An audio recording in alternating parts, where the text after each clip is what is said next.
Hello and welcome, ladies and gentlemen, to a new edition of the Daily Debate International. We're going to be looking on the year 2016 with all the political and economic developments taking place not only in Egypt but the international world as well. And joining us here in the studio to shed more light on these developments is Dr. Salah Nosseir, the research and development expert. We're also joined by Ambassador Hamdy Saleh, former assistant to the foreign minister. Gentlemen, thank you very much for joining us.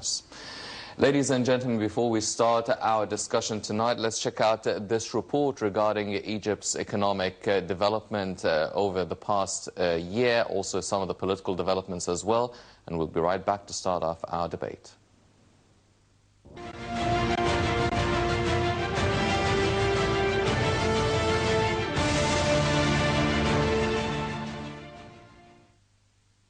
After years of political upheaval that left the economy in tatters, Egypt has made progress in restoring confidence. Recent policy choices include measures designed to induce more dynamic investment and spur much-needed private sector job creation. The reform of fuel subsidies has been a notable achievement. The government's commitment to institutional and structural reforms will be critical to reinforcing progress and ensuring long-term transformation of the economy. In 2011, then-President Hosni Mubarak was forced to step down. The ensuing period of political instability included dissolution of the parliament in 2012, recurring street demonstrations, and the ouster of Mohamed Morsi as president in 2013.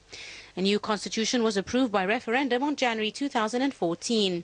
The current president, Abdel Fattah el-Sisi, was elected in May 2014.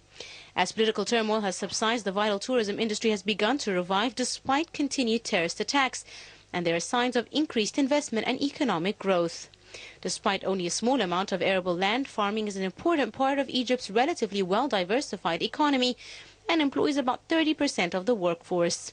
Egypt has signed a staff-level agreement with the IMF over a 3-year loan worth $12 billion. The parliament is largely supportive of policies introduced by the president Abdel Fattah el-Sisi, which will ease the implementation of structural reforms. However, short-term risks from security challenges and the social impact of the move to a freely floated pound in November are still relevant. Overall, growth will average around 5.2% annually in 2017 to 2021.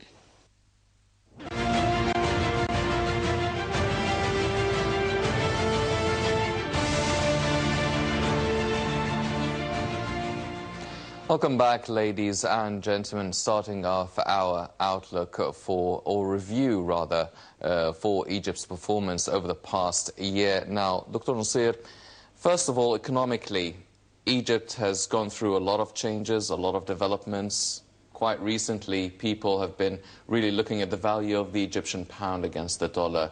It started off with a lot of expansion work, a lot of mega projects being implemented here in Egypt. How do you evaluate the performance of the Egyptian government within its economy? This is a tough question in a period where it's highly turbulent. Outside and inside as well, as you see. And so we're in a transition period, and any transition period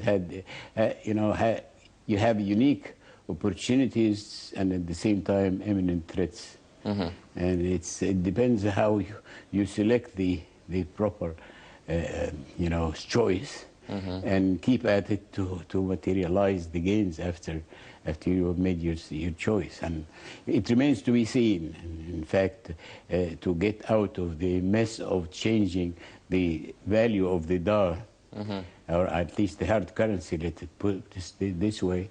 Whereabout I remember in 1956, I was in Vienna at the time when we had I do remember myself changing a pound for 21 sterling. Shillings, So now we are in this period whereabout we hope for the best, of course, that it would turn out in our favor. Yes. Well, Ambassador Saleh, also Egypt has gone through a lot of political developments. There were many concerns in Egypt. Mainly, it started off with the security and safety situation and file here in Egypt. How much do you think the country has been successful or unsuccessful in combating the threat of terrorism within Egypt and outside it as well? I want to comment first on your first question about the economic possibilities and development in Egypt.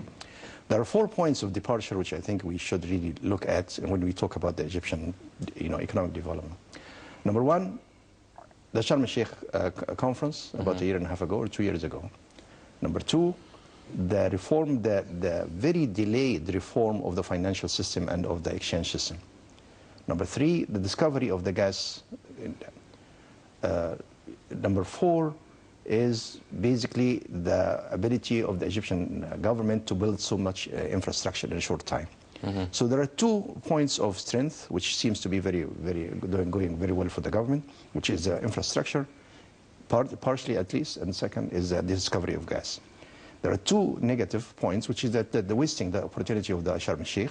There was a tremendous goodwill intentions and goodwill attitudes from several investors and so on. The institutions in Egypt could not really made use of this basic opportunity.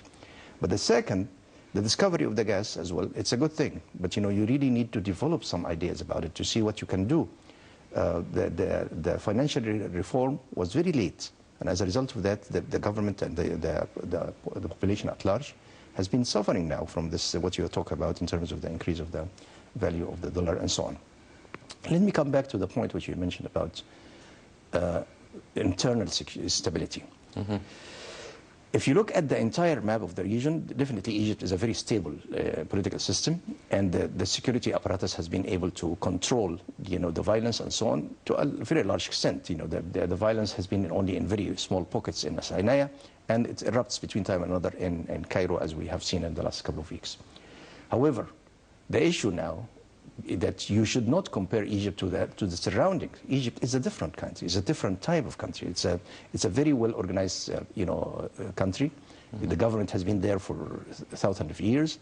It's a centralized. It's a very able, administration. In spite of the fact that we can talk about it in terms of bureaucracy and so on, but at least there is an administration which is recognizable, is well structured for a long time. So it is about time to consider the requirements of security with the requirement of human rights and of what you call a stable social life. And that's what is Egypt suffering from at this particular point. And I think that will be the point of strength if Egypt was able to balance these 2 factors together in the year 2017. Yes. Well, Dr. Nosseir, as Ambassador Saleh mentioned, there were a lot of hiccups along the way economically. It started off, well, the inauguration of the expansion of the Suez Canal. A lot of high hopes were really attached to such a project. Also, the economic conference in Sharm el-Sheikh. And you've mentioned that it's about, okay, there are great steps that have been taken, but now we need to materialize and see the manifestation of these memorandums of understandings that were signed, the potential projects between Egypt and many other countries such as China, Russia, talking about a lot of economic free zones within the Suez and Sinai area. Now, do you feel that we are moving in the right direction to actually see these projects being properly and practically implemented on the ground, or are we still going to be talking and debating about the investment law and the bureaucracy problems? How do you see this? Well, it's a good question. Whereabout we have to, go back to the drawing board, sort of, and see the fact that when we speak of infrastructure projects, and I'm a civil engineer at the end of the day, whereabout my entire life is in this direction, okay? We have to differentiate between having an infrastructure and the fact that to know and be sure that the infrastructure is a cost item. I mean, it calls for cost. Economy cannot really recover or get to boom unless and until you get a productive element. So whether it's through tourism as a service, production of service, or a hard type of production, whereabout you have agricultural production, agro-industrial production, or whatever the production is. The way I see it is that we've been putting too much weight on the infrastructure. Let me give you an example. If you have 10 pieces of sites that you own and you would like to build towers, would you go build one entire tower completely and gain some money from it and start spending on the others? Or you go and building, foundation for all. If you go building foundations, this is infrastructure, okay? So you're going to pay. Well, you didn't get anything.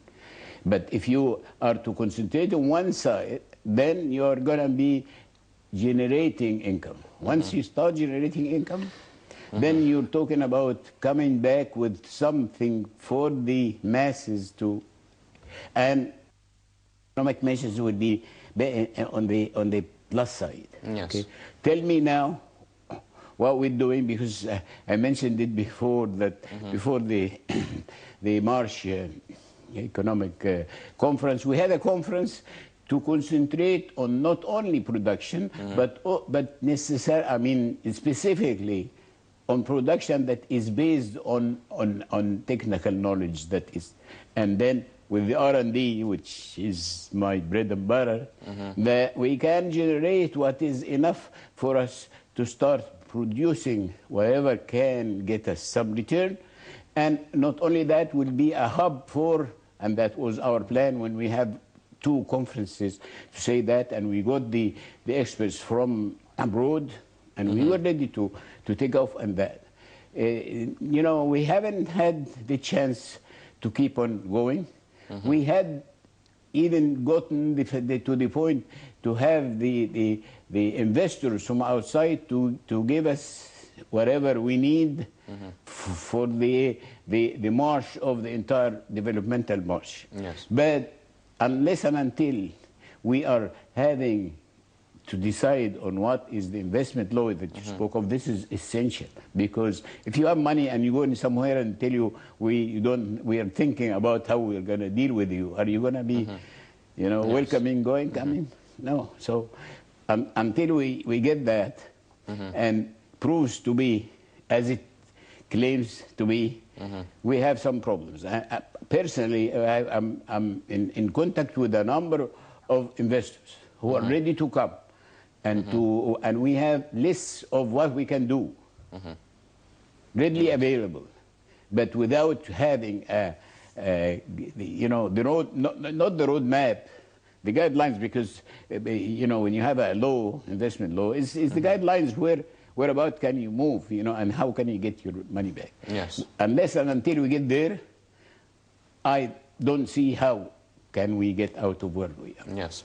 Well, Ambassador Saleh, as you've mentioned 4 points economically that some are good for the Egyptian economy, some we didn't really fulfill the full potential of it.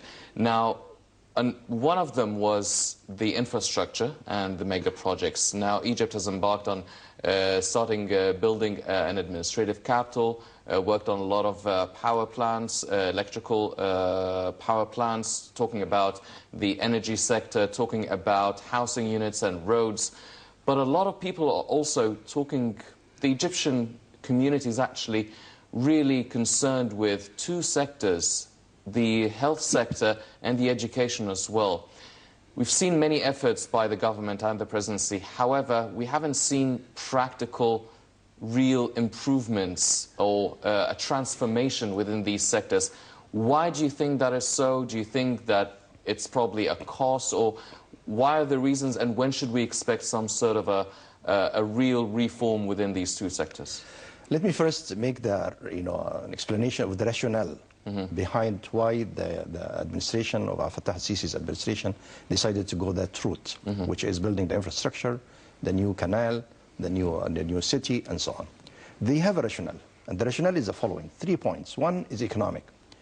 The famous economist John Maynard Keynes said that when you have unemployment, you can ask the labor to come and to dig holes and then to put it again and give them salaries, so they will be able to increase demand, and the demand will create output, and so on, so the process will go.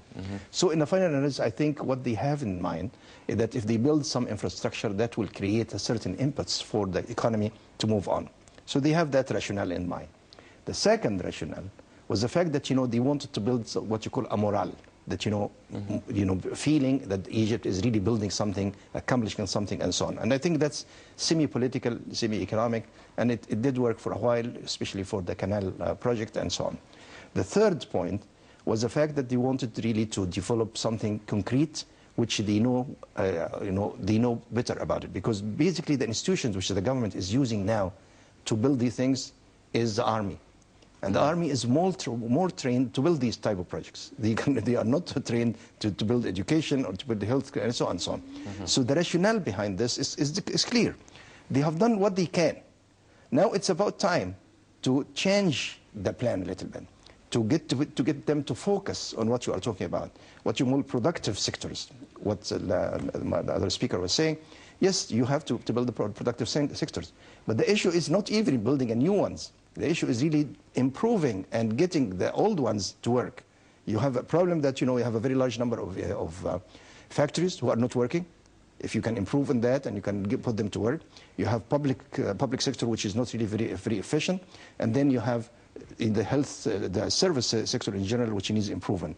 These are three areas which should be the part of the plan for 2017.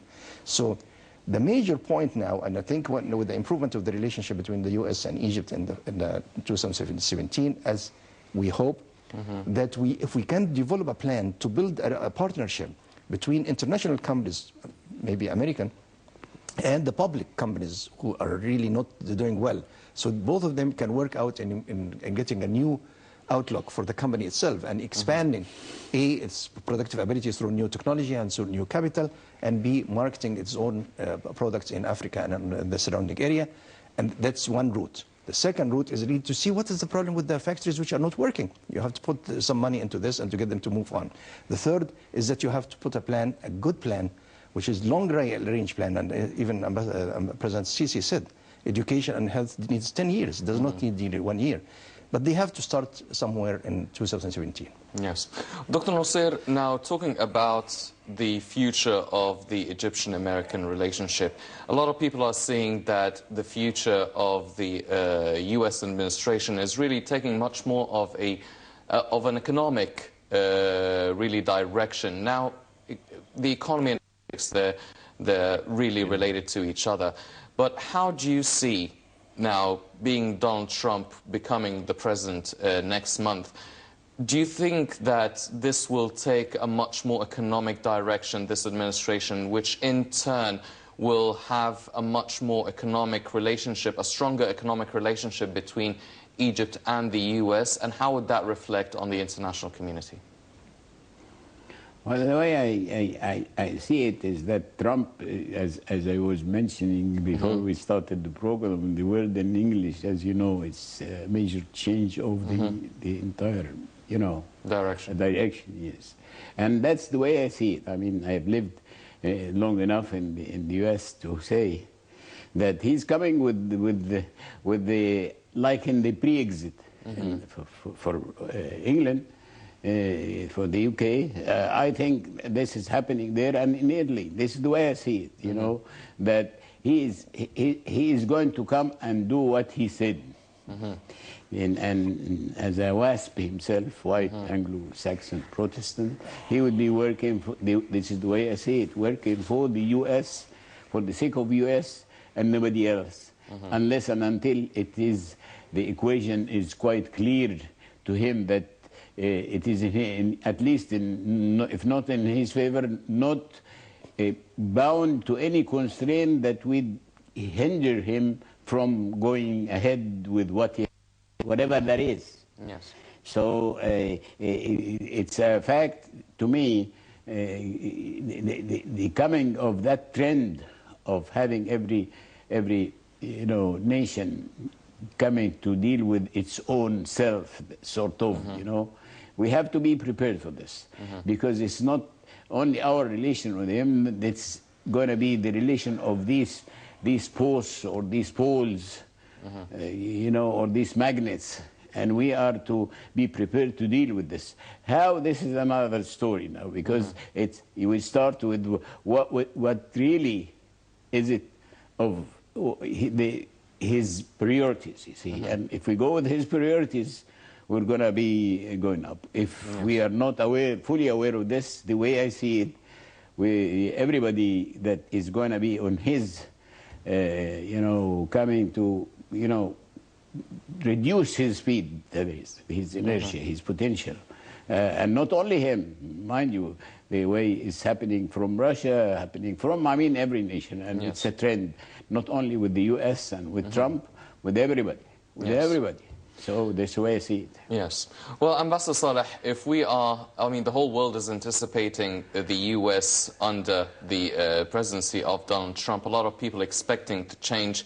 Now, the Middle East region is really anticipating his policies towards fighting terrorism within this region. Everyone's expecting a different attitude and a different strategy as opposed to what Obama has presented and what Hillary Clinton promised to present.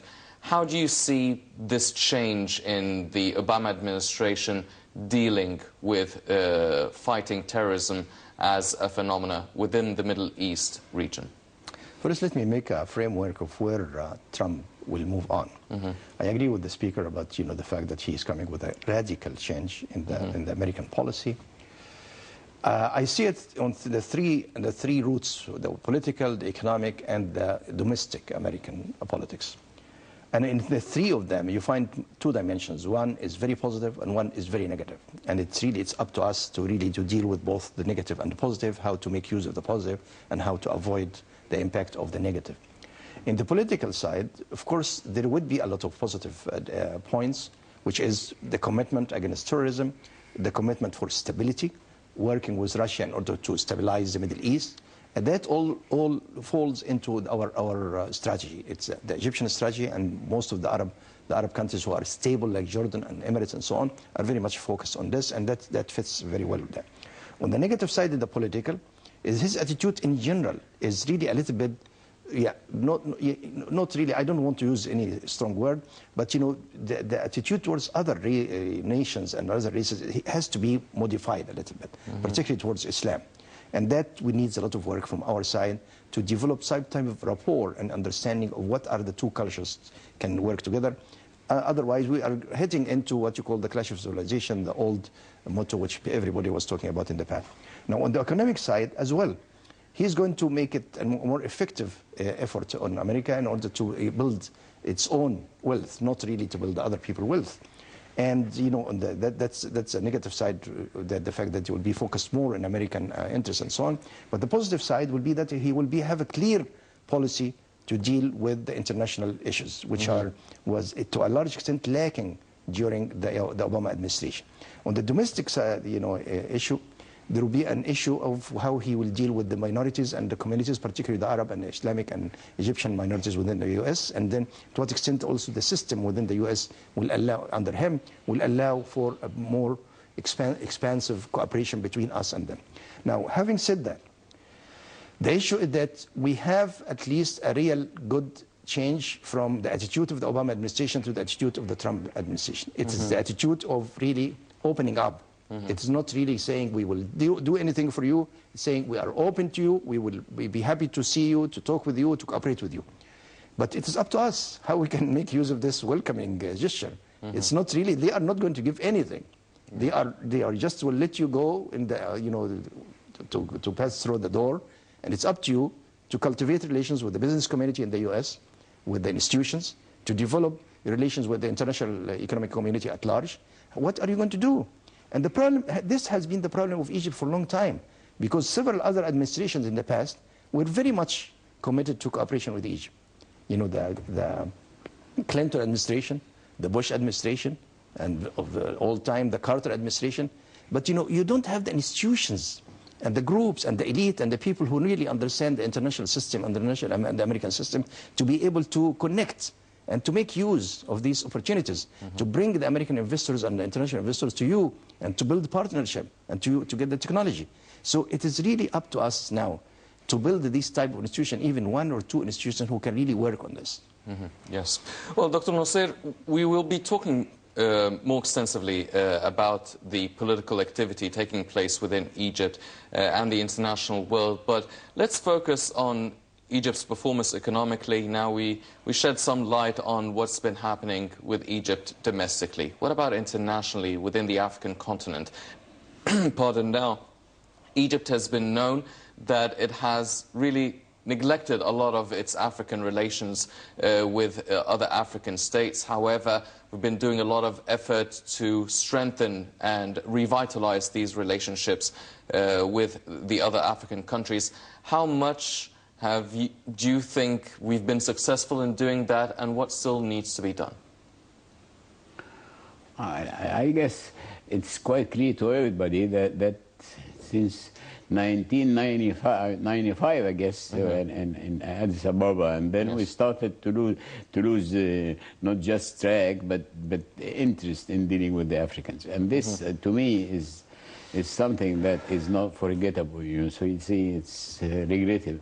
I regret that happening because this is, to me, the best arena that we can really do well, especially in whereabout we're not going to go there to do infrastructure, and even if we do it, it would be productive to us. Yes. So internally, when we're talking about infrastructure, it's a cost item, and then we have to do productive, leverage for the economy. As far as I'm concerned, I've been working on this for years, and I'm still working on it to get whatever we can do over here exported to the African nations, mainly because we lost, our position within the Arab world as far as providing something. We're just giving labor and stop. Now, if we are to be productive, we are, the way I'm working it out for years now, and we're about to succeed, is the fact that we are to work as Egyptians that we know what we're doing, I suppose, that the fact that we are to utilize our, whatever we can get from here in collaboration with the latest technology abroad, because in the coming 20 to 30 years, we'll see that the technology would have a great influence in everything we move.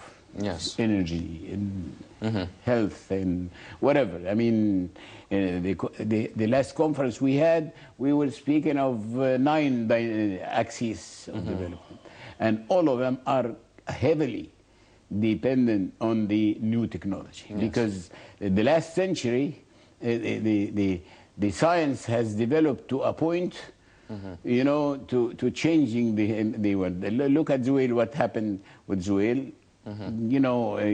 The same direction had been happening worldwide, but we have followed what Zuhail have done. It was a major breakthrough.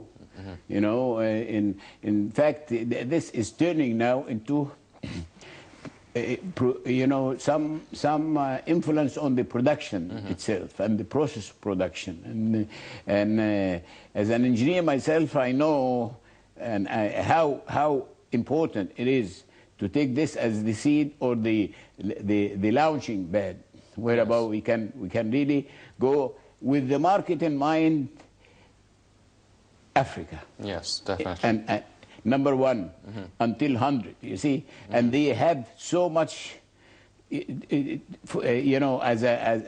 we can help in, whereabout we can get something in return immediate.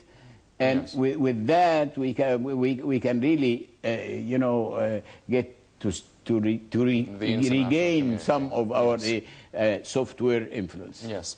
Well, talking, ladies and gentlemen, about Egypt regaining its role within the Arab world and the African continent, Egypt has been the place of a lot of history in the making over the past few years that started off in 2011 up until this day, both politically and economically, with many files to tackle. Let's check out this report and we'll be right back.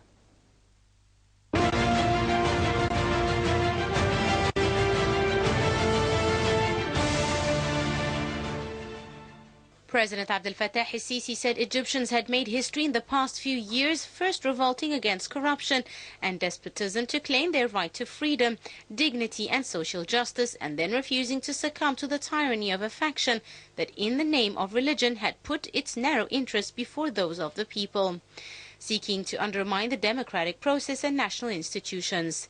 Egypt had warned about the aims of extremist groups that were transforming the Jewish, Christian and Muslim values of justice, compassion and mercy into grim sectarianism and destructive civil and regional wars. Since his election as president, Sisi said he'd sought to build a civil democratic state by adhering to a roadmap for the future agreed upon by national powers, which would be completed with the holding of parliamentary elections.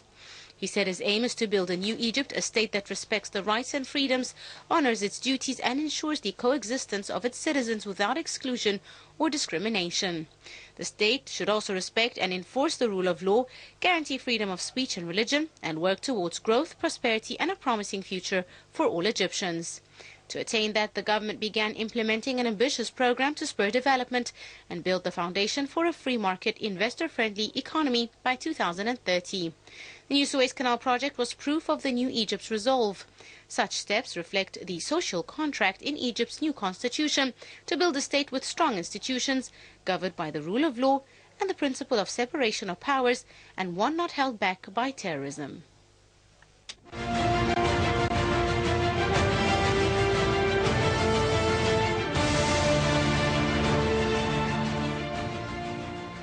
Welcome back, ladies and gentlemen. Now, Ambassador Saleh, Egypt, under the presidency of Abdel Fattah al-Sisi, we've really been concerned with many files, many issues, on top of which was the security and stability file. Now, we've seen a lot of campaigns taking place in the Sinai Peninsula to fight terrorism, specifically in northern Sinai. And then things started to cool down and get back to normal. Over the past few weeks, we've seen a lot of attacks taking place on a police checkpoint. We've seen the St. Peter's bombing a couple of weeks ago in Abbasiyah. And then just yesterday, we've seen a lot of attacks taking place, the assassination of the Russian ambassador to Turkey. We've seen the attack that took place in Berlin, also the attack on near an Islamic institution in Switzerland. How well do you feel that Egypt has been performing in this file? And whenever we see world leaders and heads of states meeting, they always discuss the war on terrorism, and it's a global phenomenon. Now, the attacks are everywhere, all over the international community. How well do you feel Egypt has been performing that domestically, and how do you rate the performance of other countries and other heads of states regarding this phenomenon? First, let me say that, you know, the evolution of this process of terrorism and the use of violence has been a product of policies. It's not really, it has been there, the seeds were there, the frustration of the young generation and so on was there, but the failure of the American policy and the Western policies, particularly in the region, led to this situation. The failure of the Obama administration policies in Syria, in Iraq, started with Iraq, and now in Libya, it led to the situation. So a situation which really is really very, very bad. And let me emphasize here the point that, you know, the issue is not only the violence which you are witnessing now, but the issue is the new generation who grow up under the war circumstances in Syria, in Iraq, and in Libya, and so on. What do you expect from this new generation in the next decade or so? So having said that, there is a need for putting together a general policy to deal with the issue. The issue has several layers of causes. It's not only the frustration, it's also the orientation, how these people communicate technologically, how they can recruit, and so on. It needs a strategy, a general strategy. And I think the President Sisi, when he advocated the idea of putting together a conference on terrorism, is a very, very good point if we can move on. But let us wait and see what will happen with the new administration in the U.S., and in, you know, the possible cooperation between them and Russia, and develop a certain type of sphere to deal with this. That's number one. Number two, I think this problem of the terrorism and violence will continue in the region and in Europe for some time. You know, compared to what's going on in the region in general, Egypt has been able to control the situation to about 99%, which is only 1 or 2% which are really having all this trouble between time and another. The incident of the assassination of the Russian ambassador in Turkey is a horrible example of how the things are really confusing. You know, to find an officer in the Turkish police assassinating an ambassador in his country. Yeah, it's a very confusing situation, which tells you that there is something wrong going on with the leadership in Turkey and with the political process and so on. Something is not really clear, but you know, it confused everything over there, and it's about time that for them to re-examine their position. But coming back to Egypt, I think the Egyptian situation is at least controllable, and I think they are moving on. Now, the most important point now is to examine the possibilities of combining, you know, a security policy, as I said, should be balanced between security and human rights and the rights of men and women, with another issue which is really building a society, building an economy, and building a society which can survive and move on. As the other speaker has said, we need productive capabilities in order to be able to employ the young generation and to get in. One of the main issues in the past has been focusing on the fact that, you know, the young generation is frustrated because they don't have jobs. But that's part of it. But the second point, that they don't have training as well. Because if they have good training, they could have been able to secure jobs. So these truths of training, education, orientation, and creating opportunities for jobs should go together.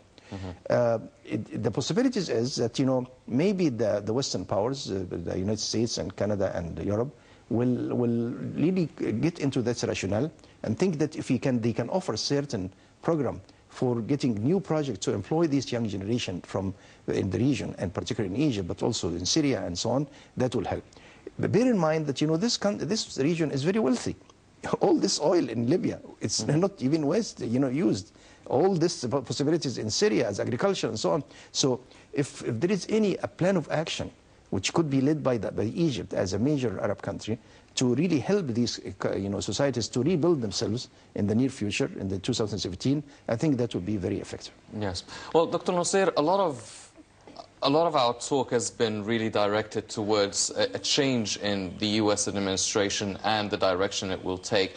Are we hanging too much hope on this change of the U.S. administration? Because, as Ambassador Saleh mentioned, a lot of these attacks are politically motivated as well, not just out of poverty or uneducation. Do you feel that with the new U.S. administration we will all of a sudden find a 180 degrees shift in policies around the world, and that should really affect the terrorism phenomena? Are we really putting all our eggs in one basket that is the new U.S. administration?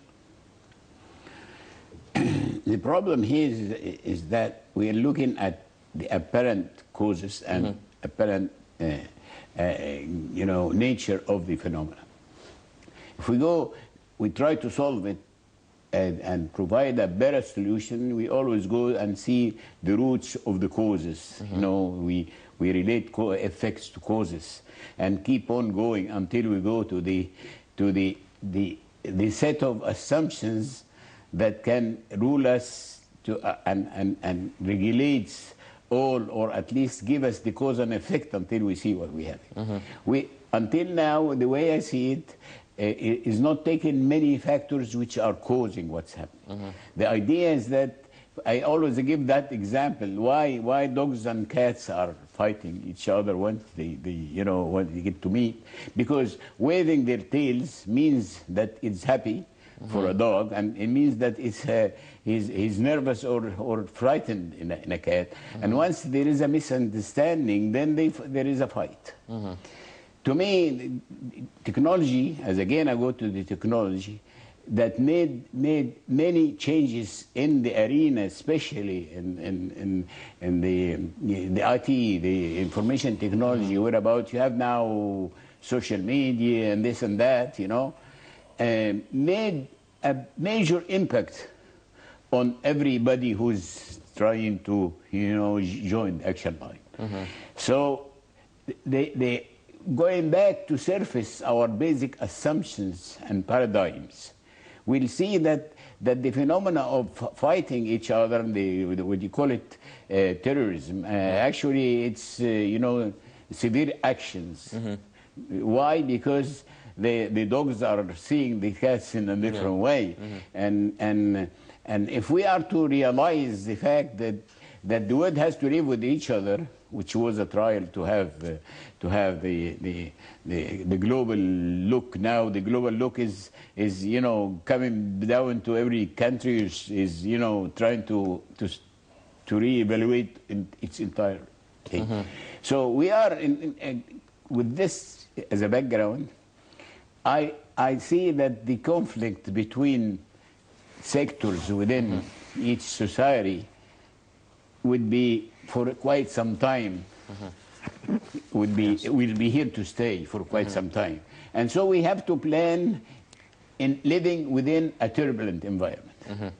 And with that in mind, we have to be quite aware of the fact that we cannot go only on safety without having to produce, And how can we make a happy medium between what really is going on in the minds of those? The city of happiness is in the state of mind, and how can we get happiness when everything is turbulent and everybody is worried what's tomorrow, and this and that, and so we have to calm down and see whereabout can we live like our gentleman speaker here with us today was saying, that we have to have some happy media between what's happening and what we can do, what can be done, when can we do it, with whom can we do it. And the training is not for the sake of training. Education is not for the sake of training. It's for the sake of survival and production and so on and so forth, like health, because they are all sort of like interrelated. We cannot separate education from health, for example, or from energy because of utilization, from whatever, because everything is interrelated one way or another, and we're living in an environment where about imagine 100 years back, if you have a television in front of somebody, they didn't have a radio. So now everything is different. You say, I've seen it. The word I've seen, it's everything television, or you've seen it in reality. The has been confused with fiction. And for those who are not well educated, by I mean well educated means that they have to go into the depth of knowledge, not just deal with the knowledge as it is, like the kids, So it's a major problem, and we have a unique opportunity. If we are to deal with it the way we're supposed to be doing that, we can really have a major breakthrough. Otherwise, whoever is going to miss that chance is going to be regretting his entire, not just his entire life, but his community's life. Definitely. Well, Ambassador Saleh, as you've mentioned, well, we should be expecting that this sort of violence, these sort of attacks will continue for some time. Now, if the whole world will all of a sudden take a much stronger economic outlook on building their foreign relations, that will still in a way create some sort of economic conflict that will in turn create some sort of political conflict as well, or differences. And at the same time, these attacks are not just carried out by loners who are not well educated. I mean, we've seen yesterday's attack. It was done by an assassination by a police officer who is obviously really has a fair education with fair health insurance at least. And we're seeing a lot of these attacks not just taken by random people, but well-educated, active members of society. How can we actually combat terrorism if it is deep-rooted even in a security apparatus, and we should be expecting this to take some time now? How can we just take some sort of an immediate action to stop whatever it is that we can stop? There is no immediate action. Let me first pinpoint 3 points which are really pertaining to this, what you're talking about. Number one, the impact of globalization. Number two, the lack of sense of security in our society.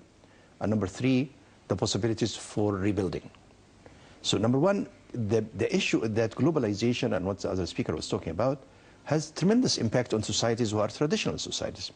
Now, technology has been presented to people who have ideas and culture which are related to the 16th century or 13th century, and they are using now, you know, the instruments of violence and so on, which relates to the 21st century. So as a result of that, you have a big gap between the ability to absorb ideas and the ability to use the technology. And globalization and at large, and President Obama was very much keen on talking about that in the General Assembly, is an issue which I think the Western countries should really address, how they can work on helping the societies who have been affected very negatively by globalization, like the Middle East, to really survive this crisis and to move on. Because globalization leads to alienation of some groups who think that, you know, the religion, their tradition is under attack, and that's Westernization, and that as a result of that jump into this type of thing. And the example what you are giving, this officer, the Turkish officer who is really got into this crazy action, is a very good example. I don't think that we can classify him as an educated person, because if somebody got out of his mind to do a crime like this, is not really a good example of a human being at all. Now, let me move from the issue of the globalization is an issue which really encompasses the problems of the region and the world at large, and needs really a more global concept and global approach.